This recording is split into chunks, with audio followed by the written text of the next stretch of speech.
Well, I'm here with Mark Veggie at Al's in Sherwood, and we're going to be talking today, Mark, about vegetables. I think a lot of us tend to think, the season is coming to a close now with vegetables, but there's many things we can do. But before we jump into that, you still have some beautiful tomatoes that have fruit on them even, and those are great to buy at this time of year because you can actually get fruit for several weeks still. Right, you can. These are already starting to produce. A lot of people see that in their garden. They're starting to produce, and that's great. It's time to start harvesting, and you're right on. In a container like this, you can take it, you can keep harvesting. Yeah. And if you have a little greenhouse, you can take it, put it inside, and even extend your harvest season longer. Well, and let's be honest, there might be some people that have forgotten to do their tomatoes, and this is a great opportunity for them to still get some fresh tomatoes as well. Absolutely. Now, with vegetable gardens, there is a lot of stuff, Mark, that we can plant at this time of year to start harvesting, a month or two from now. Right. You don't need to put your garden to bed. You can keep it producing. Yeah. Absolutely. And so let's talk about some of those things that we have here on the cart that work really well in those cooler temperatures of fall.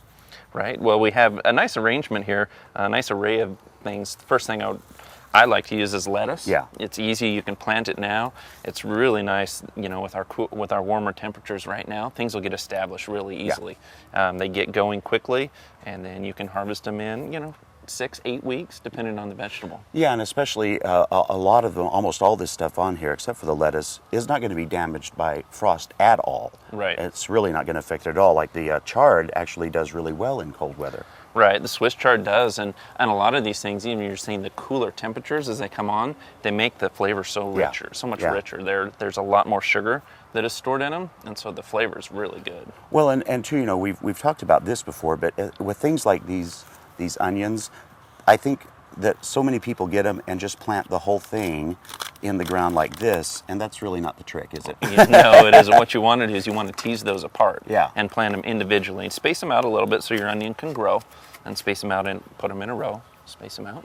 And it really works much better if you do that, because then you don't get a lot of little tiny, unless you're wanting tiny little onions. Right.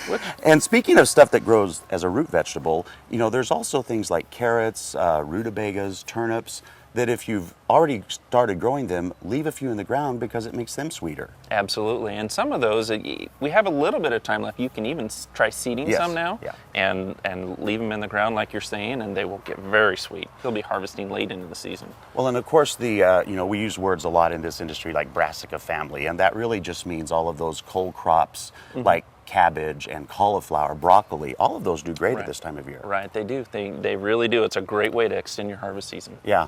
Now, the fun thing about fall is there's so many things outside of vegetables that are still showing some beautiful color that you all have here. Right, it is. It's a great time to people are tired of summer, they're summer annuals, and they're ready for the new ones. Yeah. New color, fresh. Maybe you let a few things dry out. It's a great time to refresh and replace those. So there are a lot of great things blooming right now that you can put in for the fall season. There really are. Well, for more information, we would encourage you to go to gardentime.tv. We'll click you over to the Al's website, and you can go to any of their 3 great locations, find some wonderful vegetables to plant for the fall, and some beautiful color for your garden. Thanks so much, Mark. Thank you, William.